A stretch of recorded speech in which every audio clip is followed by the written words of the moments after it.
Before Darwin, most people in Europe and much of the world believed all species were fixed and unchanging, created exactly as they appear today. The dominant worldview was theological and not scientific. In 1831, at the age of 22, Darwin embarked on the journey that would change both his life and the course of science, the voyage of the HMS Beagle. This was a 5-year expedition around the world during which Darwin acted as a naturalist, collecting fossils, plants, and animal specimens from regions far like South America, the Galapagos Islands, and Australia. The Galapagos Islands is where Darwin made some of his most significant observations. He noticed that the finches on each island had slightly different beaks, adapted to the types of food available, some for cracking seeds, others for catching insects. He began to suspect that species were not fixed but could change over time in response to their environment.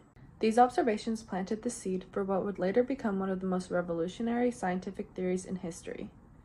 After returning to England in 1836, Darwin spent over 20 years analyzing his data, performing experiments, and studying thousands of species. He wanted to be sure before he announced the findings to the world.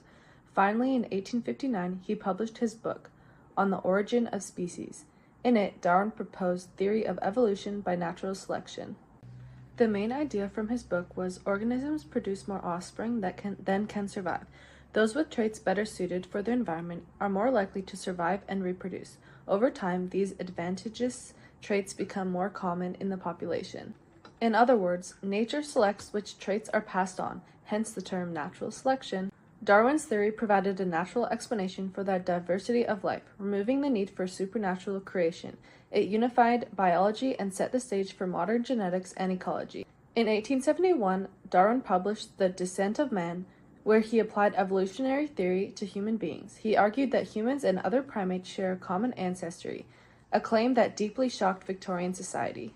In 1872, he followed up with the expression of the emotions of man and animals, which explored how emotions evolved as adaptive traits, showing that behaviors like fear, joy, and anger have biological roots shared across species. These works extended evolution beyond physical traits to include behavior, emotion, and even social interaction, ideas that have since shaped fields like psychology and anthropology. Darwin is not only an evolutionary thinker, but also a naturalist. His other works included Structure of Distribution of Coral Reefs in 1842, The Variation of Animal and Plants Under Domestication in 1868, and The Power of Movement in Plants in 1880. These studies showed that Darwin's experiments included extensive observation and experimentation. When On the Origin of Species was published, it caused an immediate uproar. Many religious groups saw it as a direct attack on the biblical account for creation. One famous debate took place in 1860 at Oxford University between Bishop Samuel Wilberforce and biologist Thomas Huxley, known as Darwin's Bulldog, for his fierce defense of evolution. Despite controversy, the scientific community gradually came to accept Darwin's ideas. His work provided a framework that made sense of countless biological observations that had previously seemed random. However, not all interpretations were positive. Some people misused Darwin's ideas to justify racist and classist ideologies under the name of social Darwinism, claiming that human societies, like animals, should allow only the fittest to survive. These distortions were deeply unethical and went against the humanistic spirit of Darwin's actual writings. Darwin himself never believed in these applications. On the positive side, Darwin's theory completely transformed science. Evolution became the cornerstone of modern biology, influencing everything from medicine to genetics to ecology and paleontology. This idea also inspired new ways of thinking in psychology, education, and even theology, forcing humanity to reconsider its place in the natural world. Darwin's method of careful data collection, testing, and skepticism set a high standard for scientific research. His willingness to change his mind when evidence demanded it remains a model for researchers today. On the negative side, as mentioned, others twisted his ideas into harmful societal and political theories. Terms like survival of the fittest were misapplied to justify inequity, imperialism, and even eugenics in the late 19th and early 20th centuries. These misinterpretations caused real harm and were not Darwin's true intent. Over time, as science advanced, Darwin's ideas were not only validated but extended upon. The discovery of DNA in 1953 by Watson and Crick provided the missing mechanism that explained how traits were inherited, something Darwin could only guess at. This led to what scientists called the modern synthesis of the 20th century, combining Darwin's natural selection with Mendel's genetics. Today, the theory of evolution is one of the most well-supported scientific principles ever developed.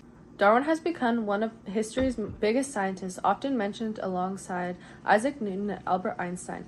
His face appeared on British currency, and his home is now a museum. Historians today explore how his Victorian background influenced his views and how the work intersected with colonial attitudes at the time, but overall, his reputation under historical examination remains positive. Darwin did more than propose a biological theory. He changed how humans see themselves. Before him, people believed humanity stood apart from nature, created in perfection and unchanging. After Darwin, we began to understand that we are part of the same grand story of life, shaped by the same natural forces that govern every other living thing. He replaced mystery with wonder, showing that nature's complexity arises not from magic, but from simple processes unfolding over spans of time. That idea continues to resonate today. So, what can we learn from Darwin's life?